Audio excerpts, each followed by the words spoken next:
Hi everyone, hope you're all well this evening on Wednesday Inquisition night. No Pension tonight, he's away watching the Crystal Palace.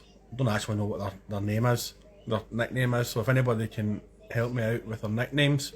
No miniatures tonight, he's going to step in and fill Casey's shoes, which I'm sure he'll be able to do. So I'm just trying to accept your request now, Ricardo. On Instagram, it'll take about 3,000 attempts before we can actually get you in. So I'm going to cancel your invite and I'm going to send you both an invite. I'm going to send you an invite first, Green, Mike, and now I've sent you an invite there, Ricardo. So check out your requests. Mike just turned on his video, which means that's a good sign. Hi. And Hey. Hey up.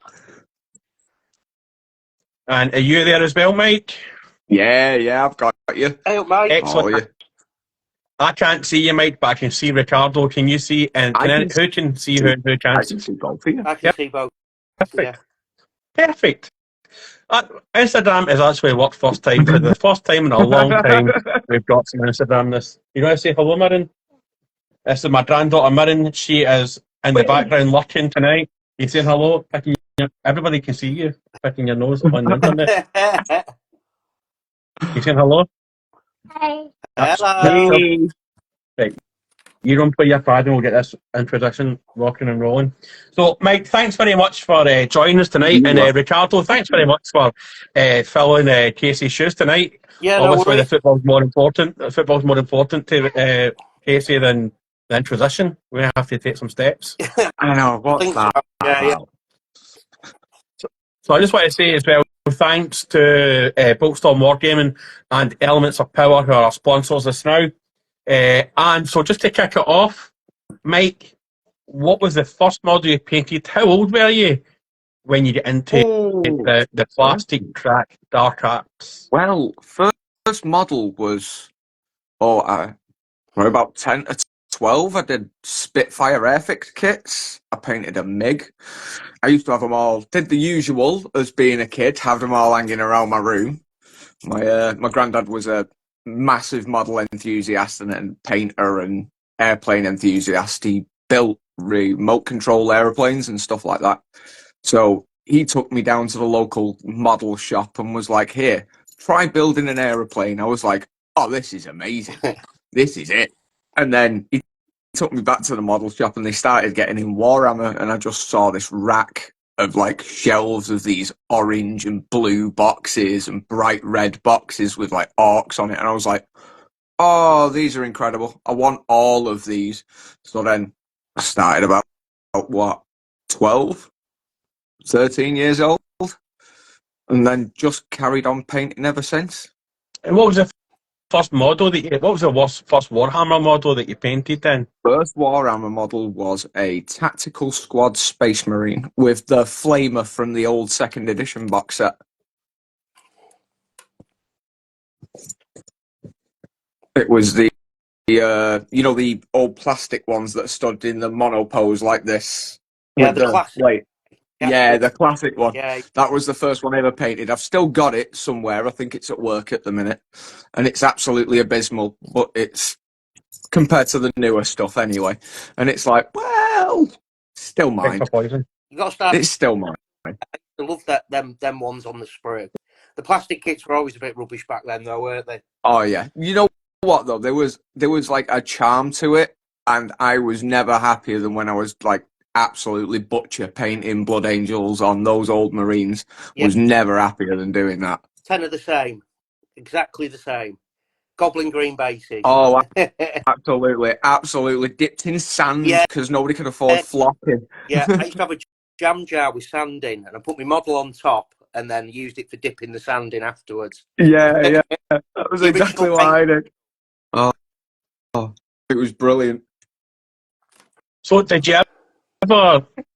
Have you always done miniature painting, or did you do what normal people do and they found drink, porn, and women, and then stop it and then pick it back up?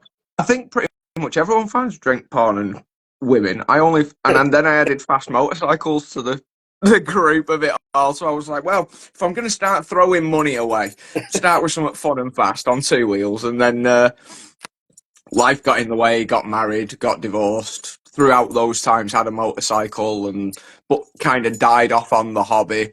And then me and my new partner got together, and we were talking about it, and I was like, it's a thing I'm really into. Do you want to go and see Games Workshop? And she came, and she saw all these elves with dragons and stuff, and we went to the pub afterwards. She was like, so, Warhammer. I was like, hello, got you. So I pretty much picked it up again when it was financially viable, shall we say. It's something that I've kind of stuck, like, I've been, like, came across with people, and I think I touched on it with, I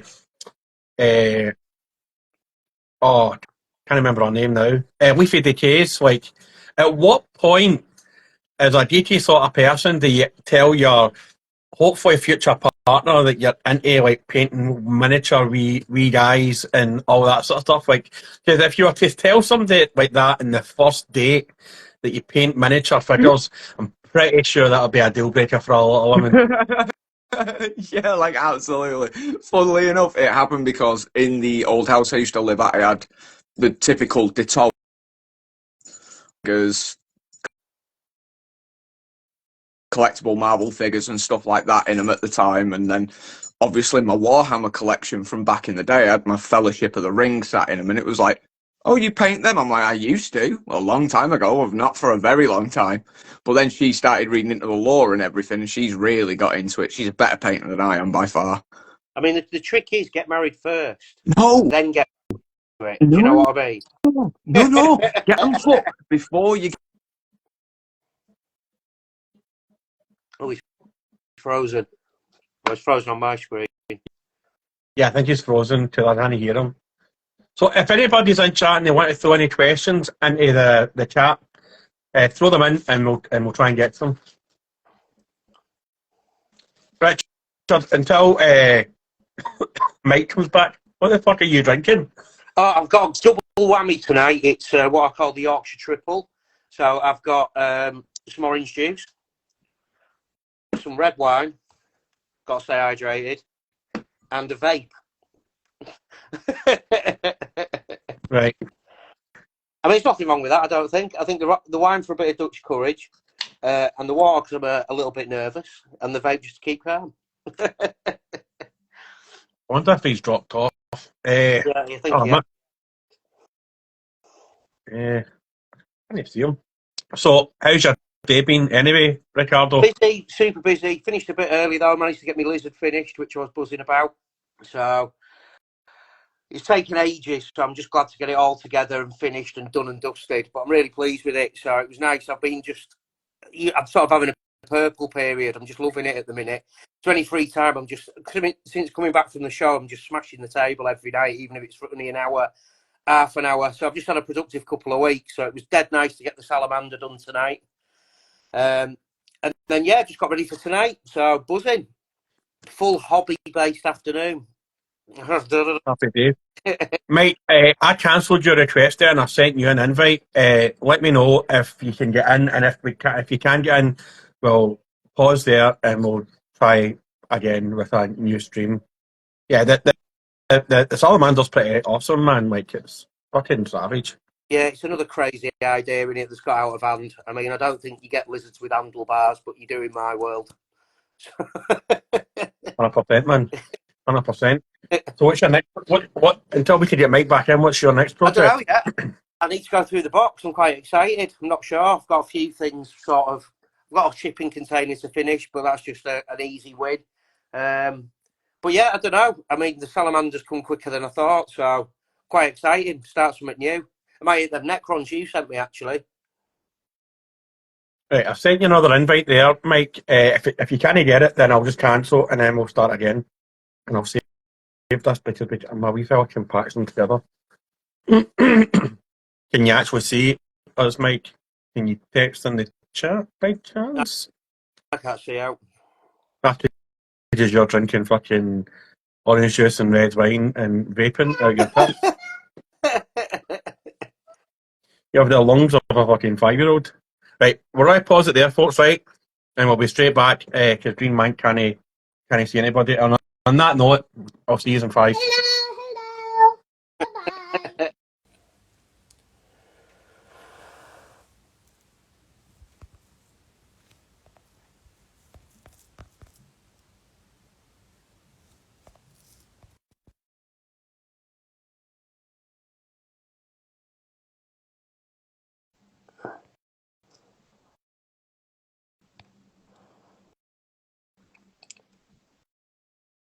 Wait, Yeah. let's put this Yes, down. yes, yes, yes. We're in. Yeah. When was the last time you were in something twice in one day, Richard? Well, that's a very personal question, Duncan. Oh, And I'm not doing right. it. Honestly, Yeah. that orange just looks like a sample that the doctors asked you for the first thing in the morning, mate. It's just orange juice, I promise. Right. So, where were we, Mike? Are we? Where were we? Where were we? We were chatting there. Which bit? The side track or the main track? Just Warhammer stuff on it. How'd you get Yeah. involved? Yes. Yeah, so it was kind of like they had all this starting models at this town shop called Ashton Models. It was a quality store. So just started seeing all that. And then my cousin, obviously we'd visit my granddad on a Sunday and we'd end up talking about Warhammer and everything. And then rolls around about 99, me and him are playing together on tabletops and etc. And then Mordheim came out and me and him were like, yes, this is the game. This is it. Here we go. And me and my cousin started playing Mordheim, and then I don't think either of us ever quit Warhammer, really. We've always kind of just done it. Casey is going to be raging that you've mentioned more times because Yeah. he has a hard on every time it's mentioned, and it's usually him that mentions it. So It is a quality game. when did you come to Instagram then? Have you been doing the hobby for so long? What got you on here? I mean, that's a question for me because I recently jumped back in, but it seems to have brought lots of people together. So what was the transition from local gaming or playing with your family to connecting with people on here? Well, I didn't even know it was a thing really at the time. I used mostly my Instagram for like motorcycle photographs and trips of me going out with like my club and stuff like that, just hanging out, and then doing things like going wild camping and things like that. And it became kind of like a photo journal of everything that was going on. And it kind of, when I started really seriously getting back into the hobby, I was like, well, I post all these pictures of motorcycles and places that I visit, but I do these a lot and I don't do anything with it. I just kind of paint them and put them away. Yeah. Or play a game with them and put them away. So then I was like, well, I'll share it on Instagram at the same time as like all the rest of the stuff that I do. And slowly it's kind of just taken over that minis have just started becoming the thing that's all seen on my Facebook, on my Instagram reel. Sorry. I mean, I checked you out before obviously coming on, and it was just a mad blend of like motorbiking, mad camping. I really like the camping on YouTube, definitely. Yeah, it's fun. I'm a massive fan of camping. I was saying to my missus, like, what's the best meal you can create on a campfire? What's your campfire go-to? Where you've been out, you've set up camp, what gets everybody going? My go-to is not the best meal we cook on a campfire. So we had a period of time, me and my mate used to cook on an open fire pit, and we'd do everything from like chili to curries to full English breakfasts on a open fire pit. Our best was a full Sunday dinner. Yes. Our best was a full Sunday dinner. Roast chicken, the lot. It was amazing. Yeah. My favourite, though, has to be a thing that we call wasteland stew, which is a mix of like chorizo, potatoes, rice, usually lamb as well, or some other meat involved, with a can of cider poured in with it, a little bit of water, and then a bottle of mead topped up all the way through cooking. Leave that for 4 hours. Everyone loves it when it's done. Me and Duncan are massive food fans, so we're coming camping with you by the sounds of it. We eat like kings when we can. See when I go fishing once a month. I always, when I land up on the Friday, I always have steak and mash every time I make a steak. I'm exactly the same. I mean, there's just something about eating steak in a tent when you're fishing that's just absolute bliss. Do you know what I mean? Oh, it hits different, doesn't it?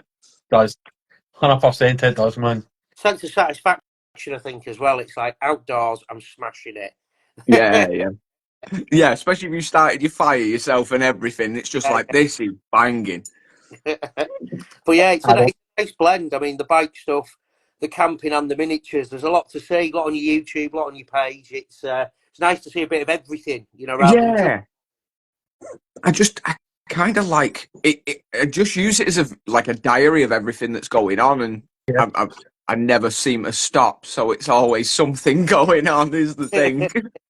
Yeah, no, it is. It's nice. I mean, I do like the full model accounts, but I do like the sort of personal touch as well. If I like people online, I like the models. I've got something in common. It's nice to see what other shit they're into as well. Do you know what I mean? Yeah, there's a little bit of like personality, I guess, totally. more than just the paint. Yeah.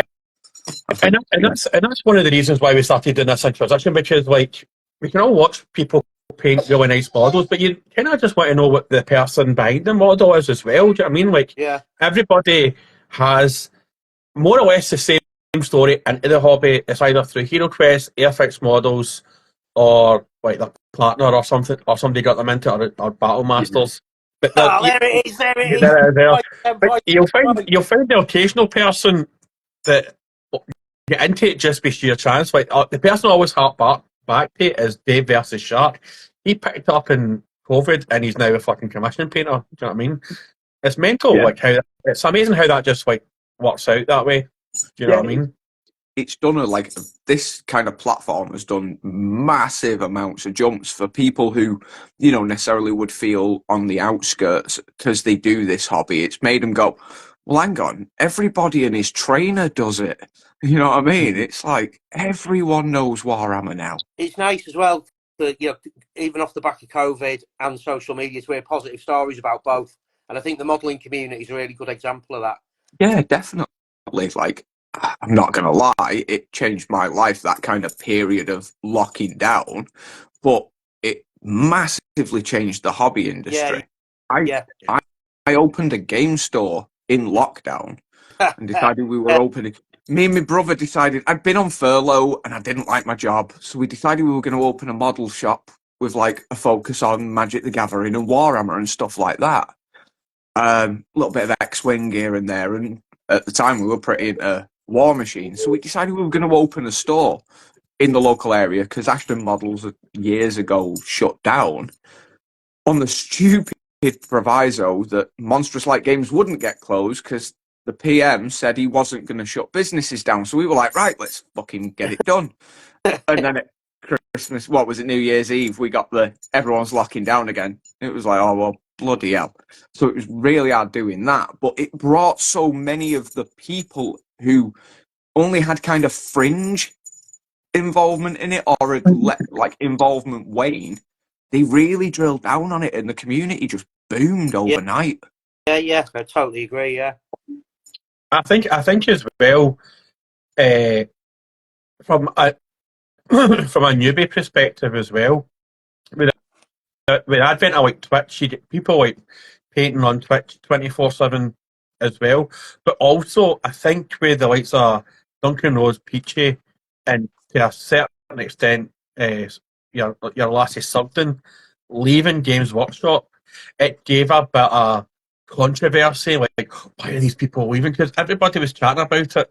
Like, why the three most recognisable faces on Warhammer have left. So that sparked everybody's interest, and obviously with Henry Cavill, obviously get a shit ton of people involved in it as well. Yeah, absolutely. Like, it's only going to get bigger. It's only going to get bigger and bigger. So I think what do you think? Sorry, Richard, on you know.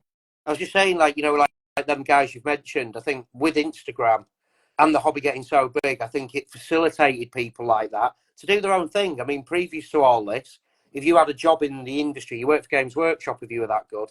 And I think what's great, again, is they can, whether you love it or hate it, go on to do whatever they want to go and do, whether you follow them or not. And I think the thing with Games Workshop is it's such a big beast that even if they come out and slag them off till, the end of time, we're all still going to buy the models, we're still going to play the games.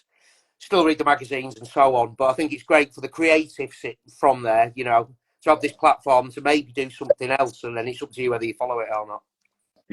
So I just want to ask you, just going back to you for a minute, because we could talk about Games Workshop and Sutton and Beachy and Rose forever. You're a biker, right? Big, rough and tough biker. We've all seen Sons of Anarchy. I And wouldn't say rough and tough. I'm certainly a biker. and we've all seen Sons of Anarchy and Mayans and whatever other and Chips back in the day.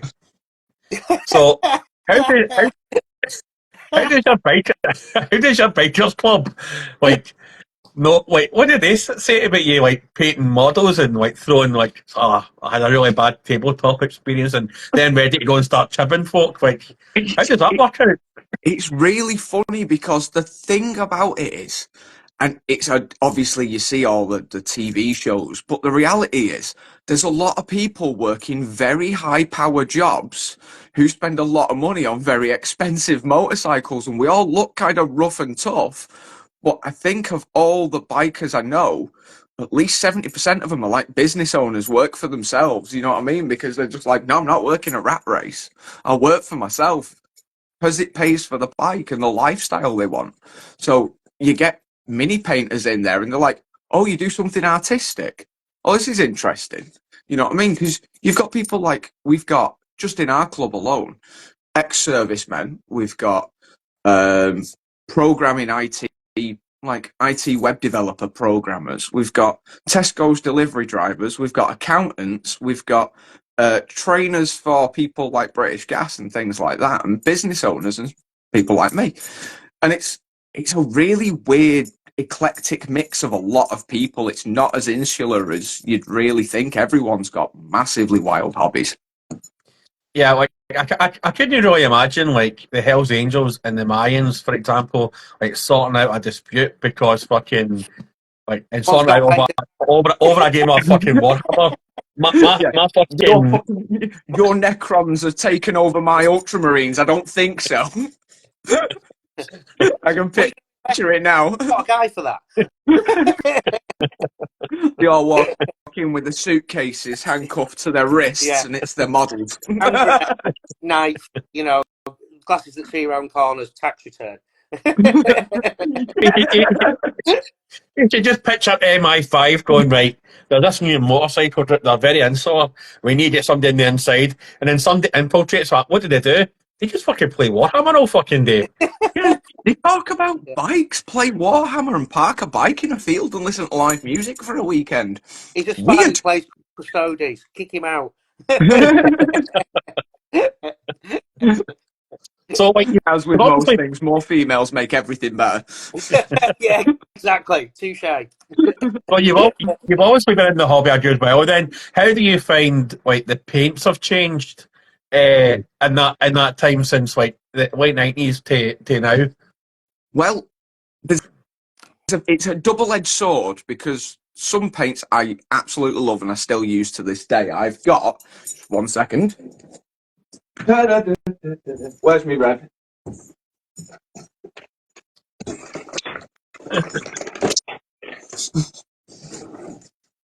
I have an old blood red.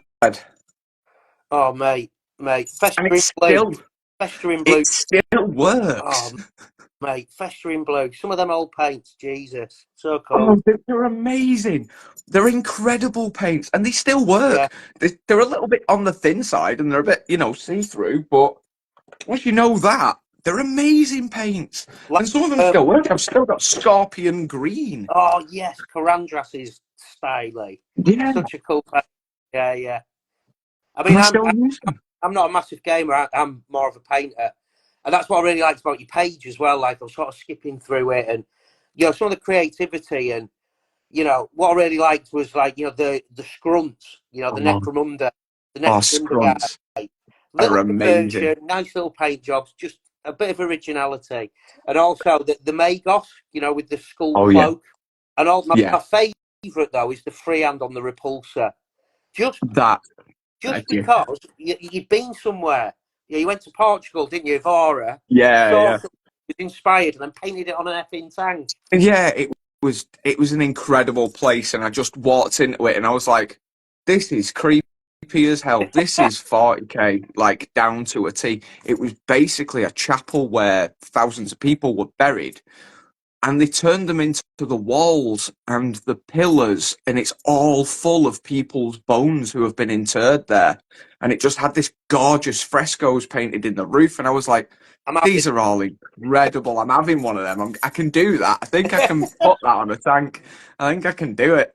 But I like that, just that bit of originality, bit of bravery, trying the freehand, and just them little conversions, just original takes on stuff. I mean, it's a lot of people sort of paint by numbers and stay in the lines. But that's what I really liked about your page. Just like the Ever So Kill team as well. The skeletons. Yeah, they were really cool as well. I mean, do you have an idea, or do you just sit down and like I plan stuff endlessly, and sometimes my best work's the stuff I don't plan. I mean, I know the inspiration came from that place in Portugal, but for the other stuff, is it? Do you just have a light bulb moment, or do you sit down?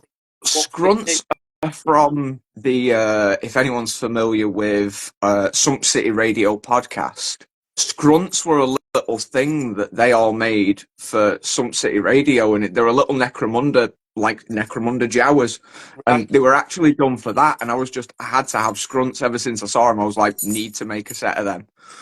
So I think I'm up to about 5 or 6 now. Yeah, they're really cool. I love them. Yeah, but they're actually somebody else's idea, and I just was like, I need to make them. I need to do them, absolutely. Yeah. And the Aversa Kill team, again, was, I can't remember the guy's name, but he's got a YouTube channel. He started doing his for Kill Team in much the same way. And I was like, that's just a brilliant idea. I really like this idea of, like, they would send out initiates on these little missions to wipe out small cells before they got pumped full of drugs and frozen in a chamber to drop on a planet. It just made sense, and I was like, the scout profile's coming out for the Space Marines for Kill Team, so they can just use a scout profile except for the heavy bolter, because I'm not giving them a heavy bolter or a sniper rifle, and we'll just run it as a kill team. The cool thing about Kill Team, it's small numbers. You can pretty much do what you want, can't you? Yeah. You can. Great little. One of my favourites, actually, Kill Team. I mean, even I don't play, but the skirmish idea and the small teams, it just frees up so much creativity, doesn't it? Yeah, and brilliant. And if you know you're only painting like 7 to 10 models or whatever it is, you put loads more effort into it, because you're not like, this is the 300th Space Marine in blue. Yeah. So do you still have your shop then? What happened to your shop then in lockdown? Just touching on your shop. Honestly, it just took a while to take off. And obviously big shipping issues and things like that. It's just taken time to take off, but we're 3 years in now and we're doing pretty good. We've got a really strong, solid kind of local community that come in and play 40k on Sunday nights. We've got a Magic the Gathering team that play on a Friday night, and we usually get loads of people coming to visit, play Magic the Gathering. And that seems to be exploding this now, the Magic the Gathering. It seems to, I think maybe because lockdown is over, it's starting to get, people are starting to more and more to get involved in it, because there is a club in Donegal here that do it on a Tuesday night. My friend does it, and he's got like a suitcase of millions of cards, and he's like blowing the tits off me, just showing me all these cards that he had. Like, how big is it over there? It's really big. Magic the Gathering is just, I can guarantee you, most days of the week, there's usually a game of Magic the Gathering going on in the store, regardless of what's happening elsewhere. And always a game. And see what you say you play Warhammer on a Sunday. What's the age demographic like that compared to the Magic the Gathering? Because I'd imagine that the Magic the Gathering is more of a younger person's thing, or is it mixed? I'd say it's pretty mixed. It's fairly well mixed. I mean, the 40k group on a Sunday night had a lad who was, I think he was 12 when he started playing, 11 or 12 when he started playing. got his army all together and started playing with everyone in store. His dad would bring him down on a Sunday night and they taught him the rules, and we all got him up to a level where he was starting to win games. And they weren't pulling the punches on him. They were like, if you get tabled, you get tabled. This is just the game, mate. Get used to it. You know what I mean? Like, I will talk you through your rules, we'll talk you through your army, but we're not going to stop you making the decision you want to make to play the game. We're just going to capitalise on it. Another win. Yeah. So that can vary from, like, we've got everything from maybe 11 years old, or we used to have, he doesn't play in so much anymore, but all the way up to like 40s, 50s coming in the store and playing on a Sunday night. And It's compared usually to kind of a... and compared to the Magic the Gathering, what's the age demographic like for that? Is that more younger, or is that still mixed I as well? say it's just as spread. The guy who owns the building that we rent from plays Magic the Gathering himself, and he's in his 60s, 70s. It's amazing. It's absolutely amazing. Have you run Curse City yet? Because I've noticed you were painting up some of your heroes. We've done 2 missions, but it's hard for us to get a game sat down together at the minute. Right. I mean, I like them. I've not played the game, but I like the box. It's sort of like Hero Quest for now, I suppose. But I noticed you'd painted up some of the heroes. But it's a great box, isn't it? Oh, it's an amazing box. I think I've only got the rats and bats and cats left to do in that box, and I'm done. Rats to make about all 3. Yeah. So I've only got those 3 left to do, like the rat swarms and bat swarms and things like that left to do for the game. But we've gone through Silver Tower, Hammer Hall, and we plan on doing Curse City. But me, my missus, my brother and his missus usually have like a night of beer where they come round, we all sit out and play the game and go through all the campaign. Oh, wicked. Yeah, I've not played it yet. I really want it. I ain't got it. Can't have it all. But loving the heroes so far. Yeah, they are. They're amazing characters and they're so much fun in the game. Yeah. So what's your favourite game? Mordheim. Mordheim. Without a doubt. Best game that GW ever made, and I'm kind of upset at the rumours that it might be coming to Warcry. Oh, right, I'm with you. Yeah. I mean, I haven't played Warcry either, to be honest. Warcry's a great game. It's an absolutely great game, but I think Mordheim has a lot of nuance to it that the game captures that Warcry just wouldn't be able to capture. So what are you painting at the minute? I saw you doing the Leviathan stuff. I've still got that army. They'll go in. That's kind of a steady plod because it's a sea of red, and some days my eyes don't like it. I've just done a Blood Bowl team for a customer who come in store. That was a really nice human team, really interesting sculpts to paint. Some a bit trickier than others, but it was a good job. I've just done the Beast Snaggers for another customer in store. He brought me in all based and was like, Mike, please paint them. And I was like, yeah, okay, I'll paint them, no problem. So I just took them off his hands. The Gnome Team's legend. Oh, at some point, I really want to paint them. I really just want to have fun with them. Yeah. Because there was an old series. Do you remember Secret Book of the Gnomes from the 80s? I don't, to be honest. I mean, along with Chips, it's something else I'm going to revisit. Yeah. Reference for later. Reference for later, yeah. See, the Book of Gnomes. See the only reason I mentioned Chips was, have you watched the new Fallout, the Fallout TV season playing? Your man for Chips Estrada is actually in an episode of fucking that TV show, and that's the only reason why I mentioned Chips. Ah, right. The original motorcycle truck. Yeah. It's secretly, I'm not interested. I preferred it when it was just a reference to the old TV show. Yeah, but I must say, the Fallout TV show is pretty banging, man. It's pretty fucking good. Oh, it's incredible. Do you play the games, Doug? Me, my daughter, and Luke, my son, would play Fallout 76 quite a lot. And I played Fallout 4 up until I had to make a decision on where I wanted to go, what faction I wanted to go with. And then I think Dark Souls 3 came out, so that was Fallout pinned. But I started, obviously, now with fucking the TV show. I've downloaded the game again and started playing Fallout 4. Yeah. Oh, aye. You've got to. What about yourself, Mike? Do you play the games much? Do you get much gaming? Yeah, me and my partner play Fallout 76 together, and I've played pretty much all of the games in order. It's Yeah, Well, I I think with absolutely Fallout love Fallout. 76, you could just waste like an hour building your base up. Absolutely, absolutely. You spend so long on that, just like, no, it needs to be right. Now I need screws. And then you've got to go Yeah. off and get screws.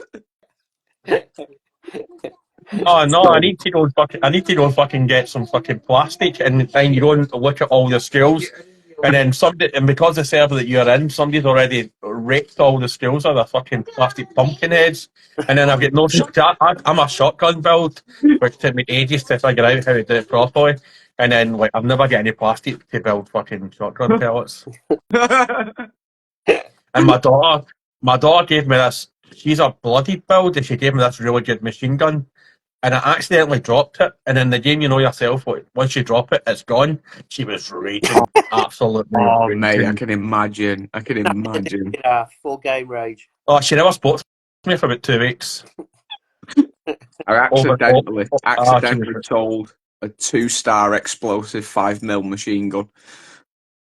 And I was like, what have I done? And I didn't even realise I'd sold it until like 2 days later. So it was done and done. yeah. What about you, Richard? Do you play much games? Or you do? I used to. I mean, before I got back into modelling, I mean, just so many hours in the day. I mean, the last series console I had was a 360, and I was, obsessed with it. My missus used to work in hotel, so I was constantly on that playing online Gears of War, Resident Evil, that sort of stuff. But I kind of opted out when I got back into model. So, as I said, the 360 was the last proper one I had, and we've got a Switch. So, occasionally have a rinse on that. But if I'm not working, I'm And are you looking forward to any games coming out, Mike, in the future? Anything that you're looking forward to? Well, other than the doing a Fallout 4 update on 25th of this month, so they're dropping a big next-gen update with loads of free DLC and loads of quests for Fallout 4. So I'm proper excited about that, but my game this year is Stalker 2. It's absolutely Stalker 2. Unfortunately, Space Marine 2 is falling out of favour because it releases the same month as that game, and there's no way that I will not be playing that game for like 500 hours straight. When's that out? When's Stalker 2 out? I think we're talking September 12th for Stalker. I'm looking forward to the Elden Ring DLC coming out. That looks incredible. I'm a big Elden Ring fan. Like, really, that's the only game that I really play. I'm going through a build now where I'm just no running, no parrying, no blocking, and I'm just getting absolutely leathered from every boss that I fight. But you've got to do what you got to do. So I'm just ready to move on to a wee bit more personal stuff about you. So what would you say would be your favourite crisp that you would like to eat when you're doing your gaming? Oh, absolutely. We've got a Polish shop up the road that does Lay's chips, and they do it's jalapeno and jalapeno and pepperoni. It's amazing. It's absolutely phenomenal. hold tight, all Polish shops. Best drinks, best chocolate, best crisps. Absolutely. 110%. Yeah. Absolutely. So good. And what would be your opposite crisp that you would? What's your most hated crisp? Prompt cocktail skips. Just No, controversial. For me, I I hate crisp that. that melts on my tongue. I want a crisp. I don't like. I'm not a big fan of discos, even though I'll eat my wife when she buys them because I just feel like discos are like eating cardboard. I'm down with Bobby's as well. Anything that Bobby's drops. Yes. Bobby's do a mad potato starch range. Good crisp. And when you're eating your Polish Lay's crisps, what would you be a Pepsi or a cola man? No, neither. Monster. All day. Monster. It's either that or a cup of tea. Is it always Go on, sorry. On your own, Richard. No, on your own, Richard. You say always Monster Green as well. It's always green. It's always green. It's the only one I like. Don't mess with perfection, do you? You know what I mean? Now, much like our illustrious co-host, he has a taste for quavers, bread, and sour cream, which is pretty rank. Would you like? Have you got any weird crisp combinations that you like to eat? The best one ever. Spicy flaming hot Doritos, Philadelphia cheese spread on a sandwich. Yes, I.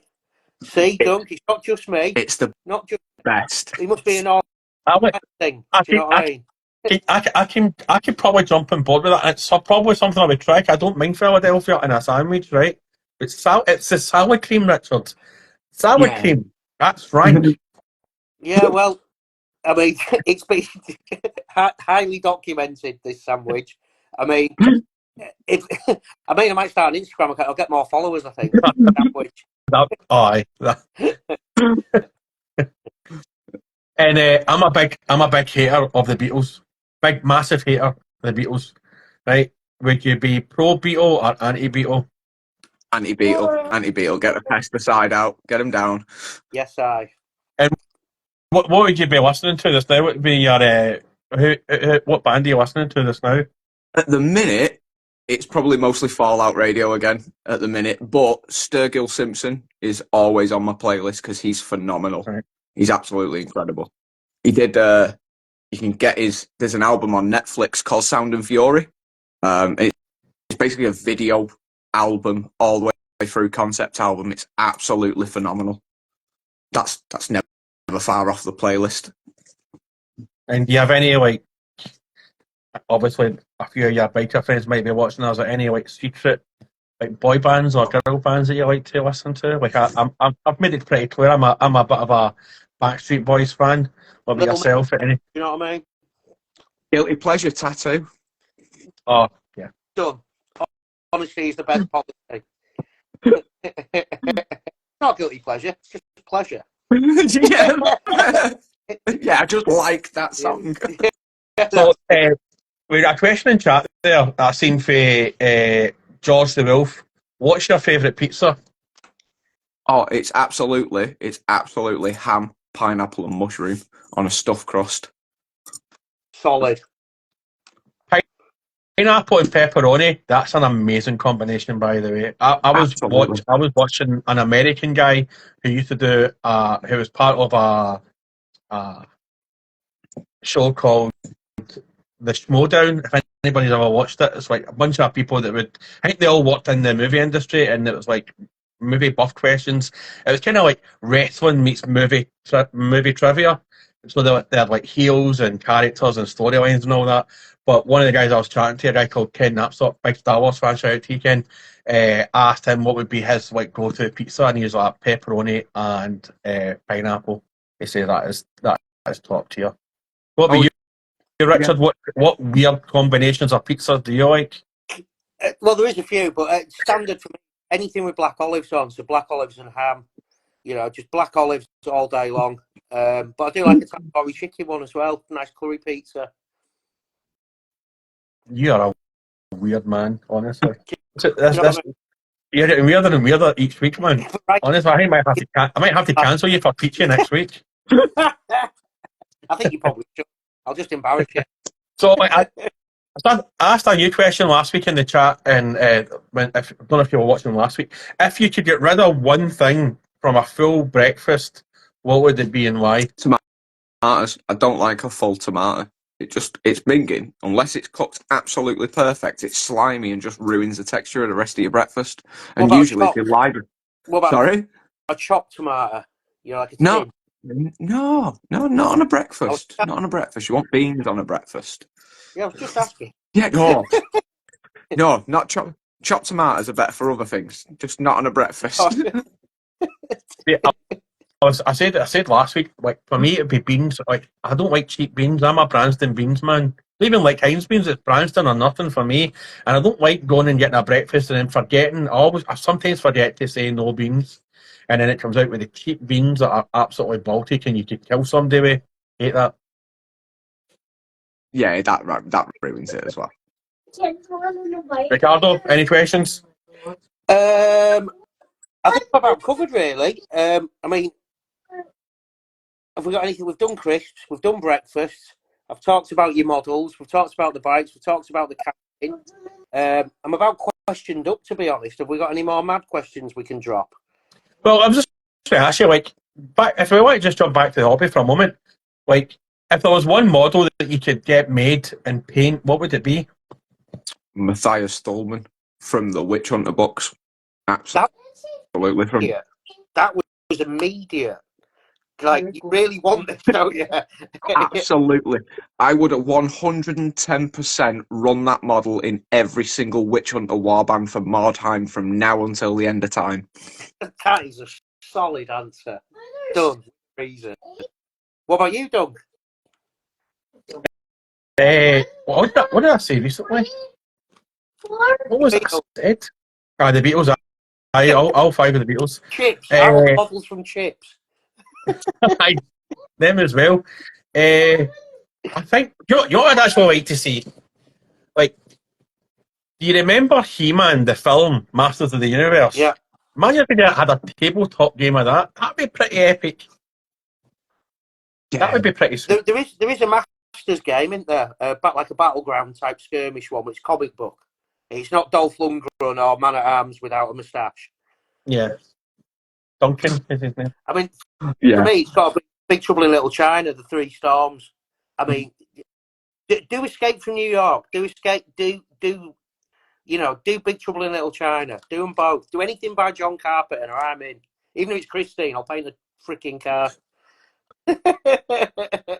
I like that. There is just so much out there, but like, what I mean, I would like to see some new Grey Knight models. But like, see, after painting the elements of power stuff, like, I'm starting to look into like painting different type of models now as well, because I really did enjoy painting them. But you kind of just get stuck in a way, don't you? Where you're just kind of go, right, I'll just paint what I know. Like, I got Warhammer Underworlds there, and I've still to open it and like paint it. They've got some of the best sculpts for models, don't you think? The Underworld sets. Yeah. They've just got some of the most beautiful sets. Like Crimson Court, like the Blackbeard pirate one. Yeah. You know. Yeah. Just some awesome sets. I 100% agree. You know, they've really gone to town on them. And it's weird, isn't it? How, like, for me, the skirmish games is where the really cool models are. Like, even the standard ones, like the Breachers from Kill Team, for me, even though it's just a bunch of humans, they were just great models. Do you know what I mean? I mean, the old world, what you saying to the old world? Have you got an opinion on it? Are you playing it? Do you like it? Are you going to buy it? I'm probably not going to play it, if I'm in all honesty, because the only army I'd want to run is Skaven, and they're all in Legends, and I'm like, well. So I probably won't pick it up. So I probably won't bother with it, because I used to have a pretty big Skaven before Times army, and now it's all, gone and dead. So I'm like, well, I'm not bothering again doing another Skaven army. I'll wait till AOS 4 and I'll do the Skaven army then. I went in and I was like, I wouldn't mind just a cheap little old world set just to have a bash at one. But like, they're all like 100 billion quid for like, there's no cheap starter set, is there? They all start. No. Yeah, you're talking like 50 quid for like 20 Bretonians, you know what I mean? It's like, come on. It's steep. I think the Underworld and games like that have really got it. Yeah. I just feel as though that with the Underworld, though, like, no, the Underworld, sorry. I just feel like, though, with Oldhammer, whatever you fucking call it, it just feels as though it's like paying into nostalgia. Yeah. Like, yeah, it's a cash. And that's like they should really like maybe jazz up 40k, maybe make an alternative for 40k or something. You know what I mean? Like, let's not like, because all I get is like people complaining, oh, this is not what it's like. It's like when people like, I'm not touching it because like we never discussed, I don't think we discussed it last week, like female custodians and female space marines. This is going to be, it's coming, man. Like, and the reason I think it's coming is because of the TV show. Like, how can you have a universe where, in my opinion, right, how can you have a universe where all the top tiers and the toughest troops and the high lords are all men? Like, that's not going to entice, like, my granddaughter to pop in and play it. Do you know what I mean? Totally. But at the same time, I don't know, Cavill's got hold of it, so Cavill might be a right stickler with it and be like, I don't care. We've got to do this for this particular era, which is... And at the same time, the way you do it personally is you make the Sisters of Battle on screen the best thing since sliced bread. The thing with this, you know what I mean? Yeah, the sisters, I agree. And I think you're damned if you do and you're damned if you don't. The thing with the sisters were that they were just standard. They've all got the same head. They're not necessarily too female without wanting to sound inappropriate. And I think, we just need some different heads, some different models and make them cooler. Make them more Space Marines, get some more characters, some more lore. Let's Absolutely smash it. I agree. Yeah, give them some absolute new love. Give them some new big war gear. Give them something that you've never seen before, and make them unstoppable nuns with guns. And everyone will be like, "That's how you do that. That's why females don't need to be Space Marines, because that's how hard they are." Yeah, you know what I mean. Yeah. Like, just remember how tough these prayer women are. Yeah, I think as well. If you look at it when it first started, it was written by men for men, really. I mean, and the hobby has transitioned, and you can understand why they maybe want to bring like because if you look at it, can a space marine, how many sisters of battle would it take to bring down a space marine? Probably more than 5 or 6. You know what I mean? Because they're nowhere near as strong as what a space marine would be. But as I started talking about this last year in the early podcast, like it was like one of our controversial questions was like, are you female space marines? Are you for it, against it? And I said it's a kind of joke question because, and then I started thinking about it, and I was like, well, see, the only way Warhammer could really show the female space marines in is if they made the 2 missing Primarchs, female Primarchs, who were hidden by the Emperor because he knew what was coming. Yeah. And people will lose their plot, but like Games Workshop have always said, and when we had Graham McNeil on, like Games Workshop told them, and Black Library told the authors to stop writing about the 2 missing legions because it was getting mentioned too much, and then obviously fans want answers. Do you know what I mean? So I'm just having it to the loo. I'll be 1 sec. That's too much information. I'm surprised he didn't take the camera. That's all right. Like, you never know. With Richard, you just never know. He's probably got a microphone on. You'll probably hear him tinkling in a minute. So, I'm going to ask you about your shop, right? What did you do before you did the shop? Well, obviously, you said that you didn't like the job you're in when you were doing furlough. So, what was it you did before you did the shop? Did you have any experience in that kind of retail sector before? No, absolutely none. I was a logistics coordinator for a set of engineers who installed black boxes for insurance into cars all over the country. So I used to just plan out engineers' routes for the coming days and things like that. And was it just, but obviously you said that you didn't like the job, and was it always a dream to like start up your own business, or was it just because you seen that gap in where you were from that you seen an opportunity? I think it was a bit of both, because I remember looking back and my GCSE business studies kind of coursework was all done on owning a game store at the time, and that was at like 15. So I think it was always there in the back of my head that I'd like to work in a game store or do something like that. So then the opportunity came along for me to just build something because there was that gap. So it was like, right, I can actually build something that people can come to now. And sometimes we slip, you know what I mean? We are still a new company and I am still learning all the ropes and everything, you know what I mean? I try to deliver as best a customer experience as I possibly can. I like having argumentative bantering sometimes in the store, you know what I mean? It makes for good conversation.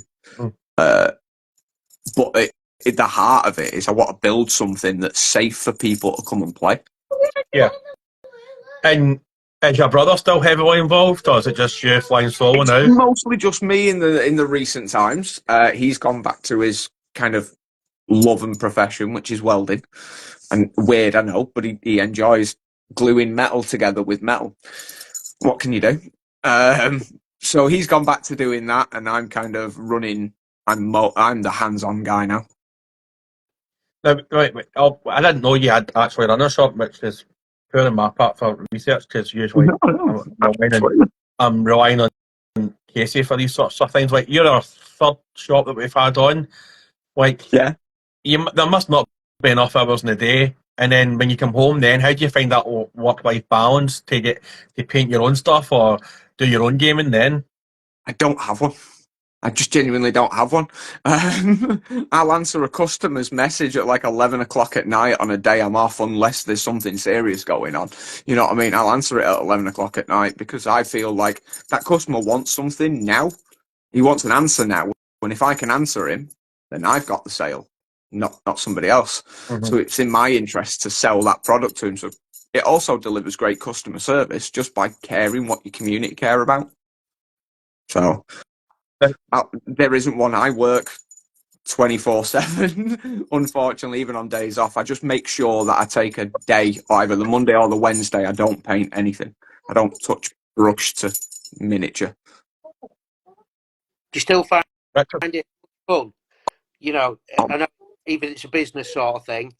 I mean, you know, I sort of do a bit for a company, and it's still as much fun for me. Is it the same with you? Do you find it, even though? Absolutely. Absolutely. We just had a Necromunda campaign wrap up on Sunday just gone.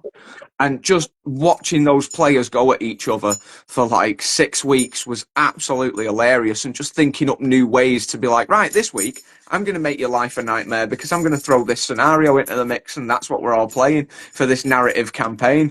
And at the end of it, 2 of our players walked away with, one of them ended up with a big ridge hauler, which was thematic for the game that we were playing, and the other guy walked away with a set of the floor tiles from Necromunda, which was again thematic to the game we were playing.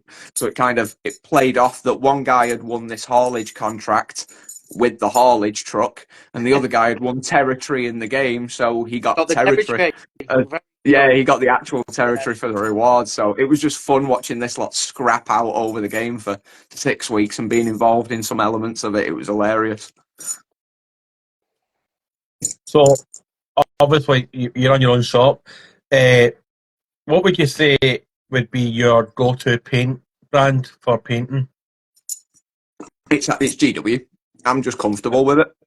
I'm just absolutely comfortable with that paint and how it works. I like it on wet and dry palettes. We retail it in the store, but we also like MP paint. It's called miniature paint. It's developed by a company called Cerberus, who are out of Liverpool, and they used to hold the license for P3 formula in the UK. So they're very, very similar in colour, consistency, and effect to P3's paints. And they're about £1.95 for a paint pot that's double GW's. Gorgeous paints. Absolutely beautiful paints to work with. And what about like brushes and that? Who would you use? Do you care about brushes or? Oh, absolutely. We retail like a couple of like ranges ourselves from again from Cerberus Games. We retail their range of synthetics, sables, and then Kalinsky sables. So we do their full range. But me personally, I use Chronicle cards, wolf hair, the wolf hair brushes. My favourite brushes are those wolf hairs. Yeah, the Chronicle stuff's really good, actually. I've got a few mates on here that use it, and they've sponsored a couple They're of copies amazing as well. But yeah, the stuff's really good, and it's packaged really nicely as well. They've got them nice little tubes with a little like with a little bag in. Well, inside that there's a little like carry bag, and so you can fit everything in the one tube. Put that in your bag, and then pull out this nice little velvet bag with all your brushes in. It's like, oh, that's just next level. That's just fancy. I'm a sucker for a nice box or a nice case or a gimmick. You know, box it differently, say it's limited edition. I'm having it. It's done. Yeah, I've got those like D&D covers with all the old art because they said they were special edition covers. Yeah. I'm like, yes, done. I'm going to pre-order it because it comes with green dice. Yeah, that's exactly it. That's it. So many boxes of the same with. I did it with Orlog. Have you ever played Assassin's Creed Valhalla? There's a dice game in that. Aware of it. There's a dice game in it called Orlog that you play in the video game. They released it as an actual like tabletop real game with the dice and all the rules and everything, and all these little like North god tokens that do things in the game. I saw that come up on Kickstarter, and the only reason I backed it was because it came with glow-in-the-dark assassin dice. Oh. And I was like, yeah, sold. Done. Yes, right. I'm buying it for the dice. Yes, right. And that is me all over. Just give me something for free and I'll pay over the odds for it. Yeah, absolutely. Absolutely. If there was one model that you'd like to repaint for the first time, because you get so much enjoyment out of painting it, what would it be and why? Honestly, I want to do Angron. I really want to paint Angron. I like reds. I want to do the reds up to like Wild Rider red, but keep all the metallics really non-metallic and flat and dull. Oh, it's a cracking piece, that. It's just a monster of a model. Yeah. I'd absolutely go to town on it. Yeah. Yeah, I've not done it. I'd like to do it. Full Grim as well. Yeah, absolutely. I'm waiting for the 40k full Grim to come out. Called, the I've changed one. That one. Yeah. It looked brilliant, that. Because Casey's not here, right? Okay. When he asked a question that I said I would have retired, but I'm bringing it back because we mentioned the big F word. So, Fildrum, nonce or not nonce? Oh, I don't know. There's a reason he's got so many weird arms, isn't there? And he's all snaky. And those arms aren't normal arms. They've got all spindly forearms and shit. Yeah, no, he hangs outside to kids in the Corsa. He's just not right. There's something weird about all his arms. That's the best answer I've ever heard to that question. Not only yes or no, but I like if I unpacked it. Do you know what I mean? It's kind of like Goro from Mortal Kombat with all those arms. Yeah, you know yeah. What I mean? He was definitely submissive to Shang Tsung, I think, though. They've definitely got some weird going on, a pair of them. Yeah, I must say, though, I'm looking forward to Mortal Kombat 2 coming out. I liked the first one. I thought the first one was banging. Like, the remake was banging. Yeah, me too. Like, the first 5 really good minutes I was sold. The opening battle scene with Sub-Zero and Scorpion, that had me. Like, I was like, I'm sold. Like, the storyline was shite, but you had me at the Chinese fighting the Japanese. That was me sold. Just the Easter eggs as well, all the fatalities and all that. It was just bang on it, just like the arcade game was meant. It was everything you wanted for that film. Yeah, it was so bad. It was brilliant. Yeah, the storyline and the character that he was pretty poor. I didn't like if they'd made him into like another Scorpion or something. Yeah, but like, and he's in a manga, whatever it was, and but I did like Kun Lao's fatality. Like, I loved it when he killed the fatality. Oh yeah, baby. Like that, he's so. And like, and obviously Kano stole the show. Like, he was just like you're phenomenal in that. Like, he was like the guy that played him. Like, played that part to an absolute T. Like, that was like he was probably the star of the show. Yeah, it was a cracker, definitely. I sort of watched it like, whenever a new Predator or Aliens film come out, you just watch it. So I put it on, thought it was going to be terrible. And by the end of it, I was like, that was brilliant. Kind of like Prey, the new Predator film. I thought that was pretty banging as well. Yeah, totally different take on it as well. Yeah, Prey's incredible. I love that film. I absolutely love that. That's a quality movie.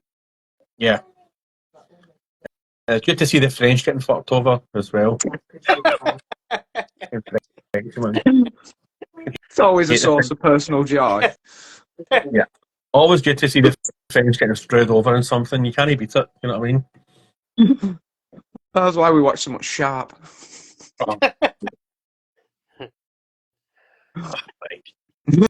Sharp was good back in the day. Sharp was like ITV viewing, like creme de la creme ITV viewing. Oh yeah, it was good. Absolutely. I was when I joined the army, I was contemplating joining the Royal Green Jackets just because of Sharp. But then I thought I would get picked on because I'm probably the only Scottish person that would have joined the Royal Green Jackets just because of Sharp.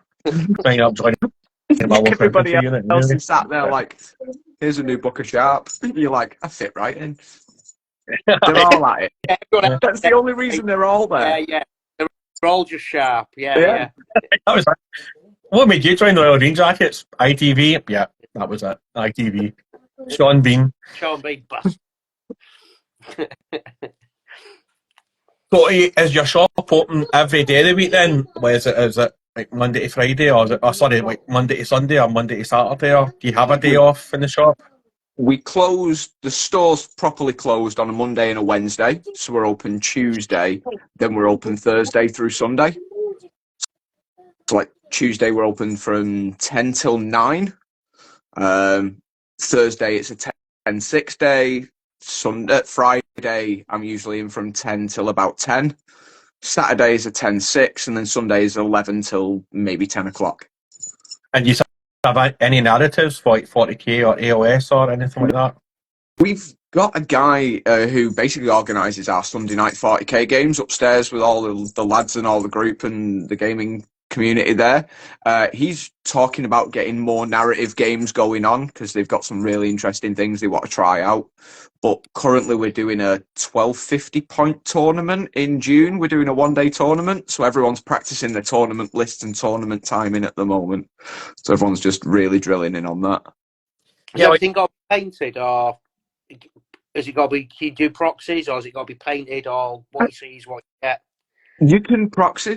We absolutely don't mind people proxying. I mean, it's a little hard. You've got to balance that whole, faux hammer, real hammer. You've got, 3D prints against a retailer who sells the store.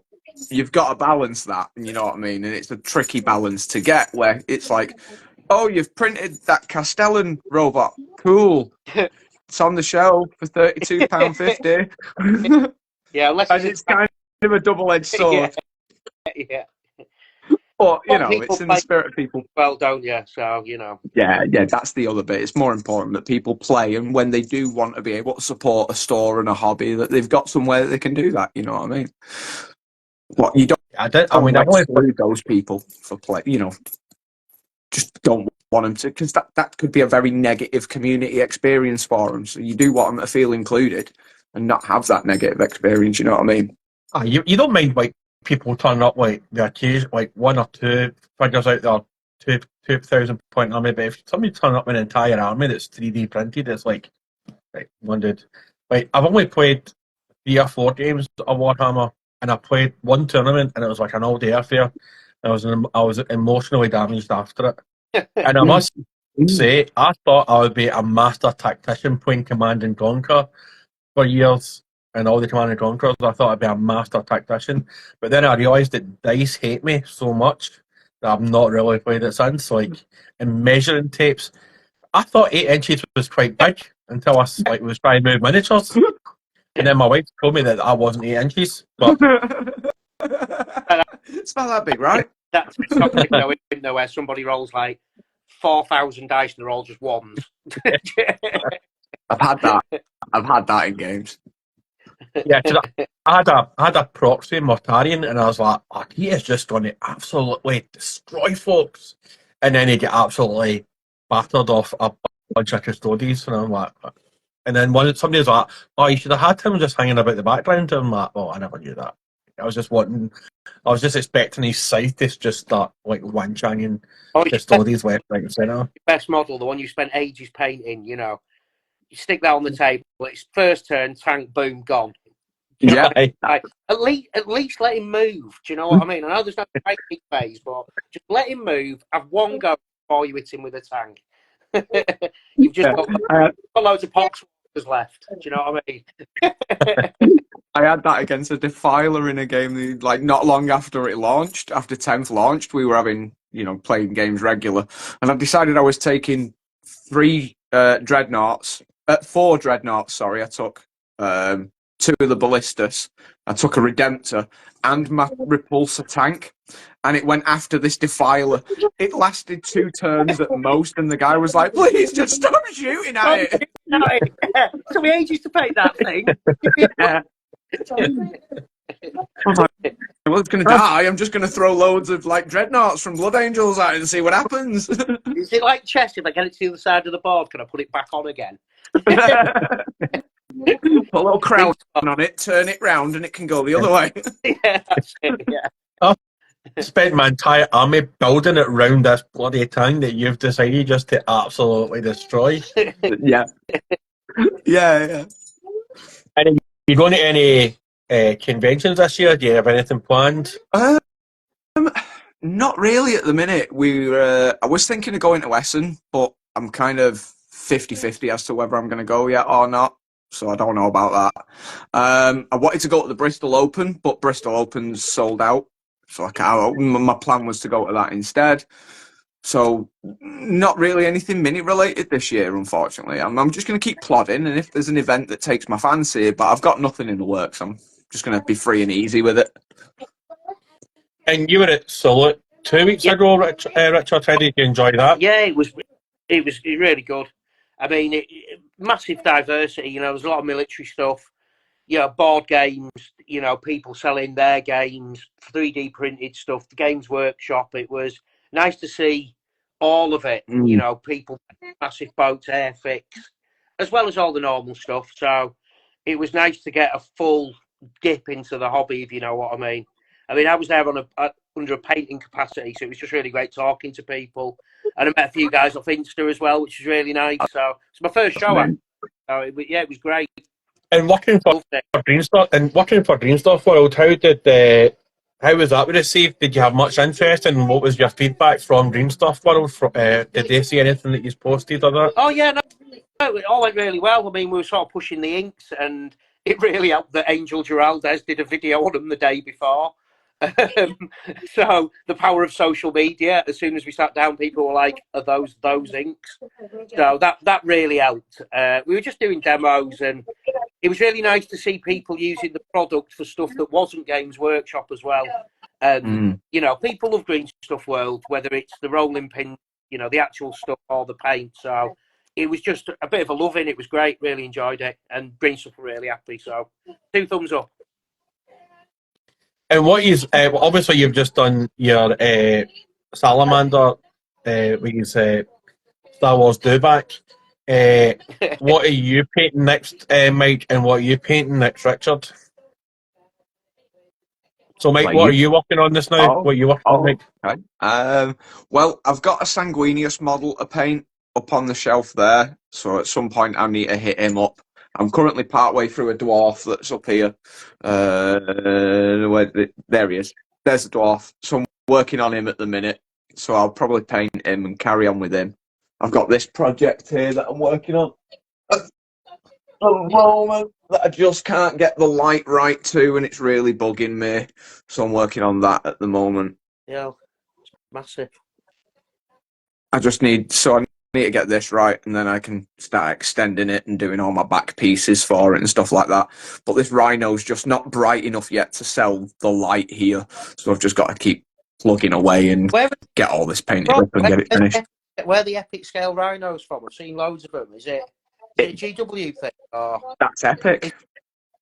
Yeah, so it's an official. That's original epic. That's an original epic tank. Yeah, it's from my original epic set. I just went and pulled the tank out and was like, done. That's going in there. I really want one of those. Yeah, I've still got some in the range of like 500 Space Marines still on sprue for epic upstairs in the loft. It was just a quick grab. It was just like, yeah, that's perfect sizing for what I need. So I'll use an epic tank. I've got one. I'm not using it no more. Yes. So cool. I really like the epic stuff, definitely. Not the little 5-guy bases at all. Not them. But any Titan with a house on his back, all the little tanks are very cool. Yeah. But yeah, the men can get knotted. Yeah, absolutely. I've got Arc tanks and Eldar tanks upstairs in various little boxes put away. I'll probably never touch and never look at again. It's just like they're there if I need them for something. I'm a bit inspired, actually. I might go hunt some epic out, actually. Yeah. They're great. I've seen loads of people, you know, the Dark Angels big ship that they've got? Yeah. I've seen loads of people do all the 5mm epic scale on the base of it, so it looks like it's flying over the battlefield with tanks and the Marines on the actual base. It looks brilliant, that stuff. I saw someone do it as like an RC car as well. You have the Marine on his little arm pad, and then the Rhino below it, you know, like a little RC car for the Marine. Yeah, that's brilliant. But yeah, for me, I think the Morty bust is what's next. I'll give you a quick sneaky peek.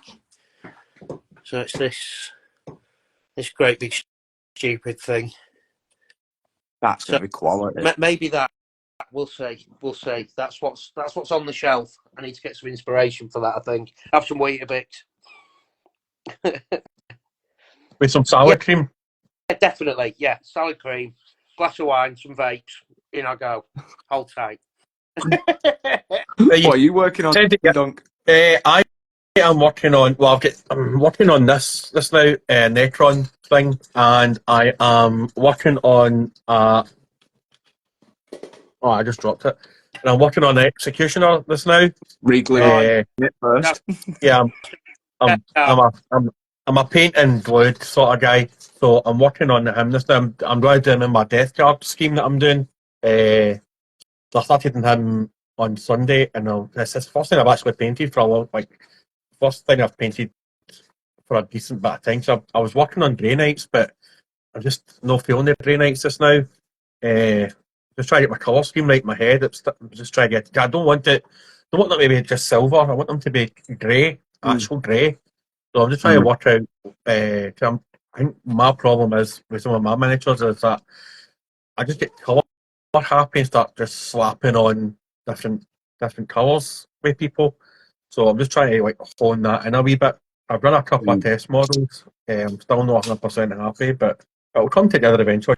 I want to maybe play some Grey Knights as well. Yeah, you'll get there with. I've seen some of the tests, and they're almost there, aren't they? Yeah, it's just something. It's just something missing. Like one of them is just too dark. Where is it? He was just too dark. Oh, there he is. There. Oh yeah. He was just a wee bit too dark for what I wanted. So I've got a lighter grey that I was using, a green stuff grey that I was using. But I've kind of just taken a break for that, and just gone back to finishing off my Necrons, and I've seen that Chaos Executioner in my local GW there, so I purchased that. I'm going to put a Death Guard head on him and just do him in my Death Guard colour. So I'm working on the weather this now, which I'm happy with how that's going. So, yeah, nice. Cool model, especially a Death Guard one. Yes, Yeah. to the Death Guard. Nuddle's finest. So you said that your missus does a wee bit of painting. Oh yeah. What, how invested is she? Does she play as it just? Or she just likes the wee painting side of it? She's got three armies on the go at the minute. She's got an old world high elf army. She's got a Necron army that she's working on over there. And at some point, she's going to start a Thousand Suns army, which is her real kind of love labour for her. But it's kind of a side hobby for her. It's kind of her side chick. She does like aerial performance practice, so she does all that kind of stuff in hoops and those silks that hang. So this is kind of her secondary hobby when she's not doing that. So she don't put anywhere near as much time into it as I do. But she's still pretty invested. And does she put? Well, so cool. Do you remember that she got the Prince Imric model? Do you remember that one? The old metal dragon. No, she never got one of them. She's like, we started with the Skaven High Elf box set. That's pretty much when she got into it. The old world Skaven High Elf box set was when she got into it. And I was like, so she's had the big tall plastic dragons for a long time and been spoiled with them. Yeah, probably better in sculpt anyway, to be fair. Yeah, absolutely. Right, guys, I'm going to have to call it time there because I need to help the wife with a 4-year-old getting her to bed in that routine and all that jazz, because if I don't, my life will be shite. But Richard, if you post the video to your page, right, don't discard the media, I'll get luck to grab it and download it, and then we'll mash. Say that when I come out of this. I save it and just post it to your page. All right, cool. And then we'll grab it from your page, and then once we get it on our YouTube, Mike, I'll send you the link, and it's an open link, so you can cut and take whatever you want out it. Elements of Power, Lancer Games have done that, and a few other people have done that, where they can just cut things out. So if you wanted to use anything, you're more than welcome. On Sunday, folks, we have On Dark and Round. She's coming. They are coming back on. But before we go, Mike, where can people find you if they want to see more of your pretty wee face? I've got Green Mank on here, obviously. Green_Mank on here. Mike Lawson on Facebook. Monstrous Light Games on Facebook. And Monstrous Light Games on TikTok. definitely be And you checking can also, that out myself. very not hobby related, but you can check out my camping videos on YouTube under Green Mank Adventures. Do it the mint. I've watched them today. Yeah, get on it, people. Definitely Thank get on you it. so much. Yeah, Thanks again for joining. the silliness. It's a good laugh. Yeah. Wicked. Thanks again for joining us, man. Thank you. If we're doing this, Having- if we're doing this in the future, we'd love to have you back on. Oh, we amazing. can Thank you so much. I'd love to. do a wee catch up, and you and Casey can wank each other off with your wartime love. Right, let's all go and watch the chips. Let's go and watch chips. Richard, I'll give you a phone on WhatsApp once you've posted the video, right? Yeah, so if I close this down, will it give me that option straight off? Yeah, it'll say share media. Don't Right, discard it, just like share it, and then I'll get Luke to grab it off your page. Wicked. All right. Right. Thanks again, folks. Thanks again, Been a Mike. pleasure. Thank Love you you so guys. much for having me. See Bye-bye. ya. Have a great night. You too.